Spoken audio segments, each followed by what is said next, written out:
ಕೊನೆಗೂ ನಮ್ಮ ನಿರಂತರ ವರದಿ ಫಲಿಸಿದೆ. ನಾಗೇಂದ್ರ ವಿಚಾರಣೆಗೆ ಹಾಜರಾಗಿದ್ದಾರೆ.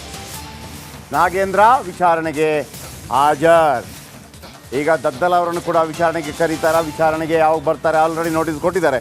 ದದ್ದಲ್ಗೂ ಕೂಡ SIT ನೋಟಿಸ್ ಬೆನ್ನಲ್ಲೇ ವಿಚಾರಣೆಗೆ ಬಂದ ನಾಗೇಂದ್ರ ಬರೋದಿಲ್ಲ ಅಂತ ಇತ್ತು. ಈಗ ಅರೆಸ್ಟ್ ಆಗ್ತಾರಾ ಅನ್ನುವಂಥದ್ದು ಕೂಡ ಇರುತ್ತೆ. ಮುಂದೆ ರಾಜೀನಾಮೆ ಆಯಿತು, ಇದೀಗ ವಿಚಾರಣೆ. ಹಾಗಾಗಿ ನಾಗೇಂದ್ರ ಅವರು ಕೂಡ ಈ ಪ್ರಕರಣದಲ್ಲಿ ಬಹುದೊಡ್ಡ ಪಾತ್ರ ಅನ್ನೋದು ಮತ್ತೆ ಮತ್ತೆ ಸಾಬೀತಾಗ್ತಾ ಇದೆ.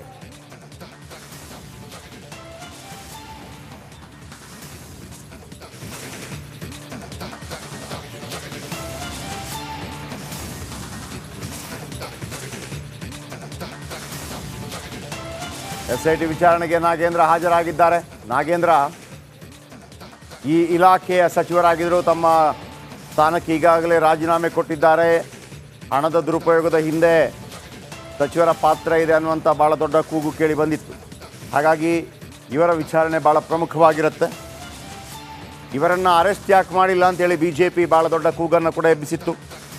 ಈಗಾಗಲೇ ದದ್ದಲ್ ಇವರು ಈ ನಿಗಮ ಮಂಡಳಿ ಏನು ಯಾವ ಇಲಾಖೆ ವ್ಯಾಪ್ತಿ ಅಂಡರ್ ಬರುತ್ತೆ ಆ ಇಲಾಖೆಯ ಸಚಿವರಾಗಿದ್ದರು. ಹಾಗಾಗಿ ರಾಜೀನಾಮೆ ನೀಡಲೇಬೇಕಾದಂಥ ಅನಿವಾರ್ಯತೆ ಉಂಟಾಗಿತ್ತು.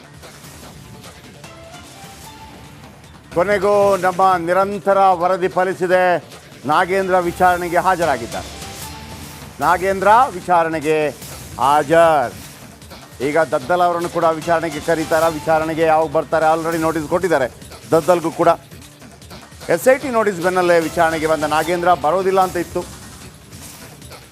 ಈಗ ಅರೆಸ್ಟ್ ಆಗ್ತಾರಾ ಅನ್ನುವಂಥದ್ದು ಕೂಡ ಇರುತ್ತೆ. ಮುಂದೆ ರಾಜೀನಾಮೆ ಆಯಿತು, ಇದೀಗ ವಿಚಾರಣೆ. ಹಾಗಾಗಿ ನಾಗೇಂದ್ರ ಅವರು ಕೂಡ ಈ ಪ್ರಕರಣದಲ್ಲಿ ಬಹುದೊಡ್ಡ ಪಾತ್ರ ಅನ್ನೋದು ಮತ್ತೆ ಮತ್ತೆ ಸಾಬೀತಾಗ್ತಾ ಇದೆ.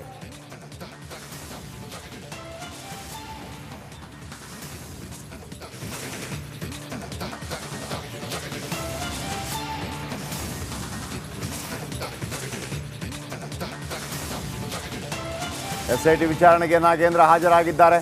ನಾಗೇಂದ್ರ ಈ ಇಲಾಖೆಯ ಸಚಿವರಾಗಿದ್ದರು. ತಮ್ಮ ಸ್ಥಾನಕ್ಕೆ ಈಗಾಗಲೇ ರಾಜೀನಾಮೆ ಕೊಟ್ಟಿದ್ದಾರೆ. ಹಣದ ದುರುಪಯೋಗದ ಹಿಂದೆ ಸಚಿವರ ಪಾತ್ರ ಇದೆ ಅನ್ನುವಂಥ ಭಾಳ ದೊಡ್ಡ ಕೂಗು ಕೇಳಿ ಬಂದಿತ್ತು. ಹಾಗಾಗಿ ಇವರ ವಿಚಾರಣೆ ಭಾಳ ಪ್ರಮುಖವಾಗಿರುತ್ತೆ. ಇವರನ್ನು ಅರೆಸ್ಟ್ ಯಾಕೆ ಮಾಡಿಲ್ಲ ಅಂತೇಳಿ BJP ಭಾಳ ದೊಡ್ಡ ಕೂಗನ್ನು ಕೂಡ ಎಬ್ಬಿಸಿತ್ತು. ಈಗಾಗಲೇ ದದ್ದಲ್ ಇವರು ಈ ನಿಗಮ ಮಂಡಳಿ ಏನು ಯಾವ ಇಲಾಖೆ ವ್ಯಾಪ್ತಿ ಅಂಡರ್ ಬರುತ್ತೆ ಆ ಇಲಾಖೆಯ ಸಚಿವರಾಗಿದ್ದರು. ಹಾಗಾಗಿ ರಾಜೀನಾಮೆ ನೀಡಲೇಬೇಕಾದಂಥ ಅನಿವಾರ್ಯತೆ ಉಂಟಾಗಿತ್ತು.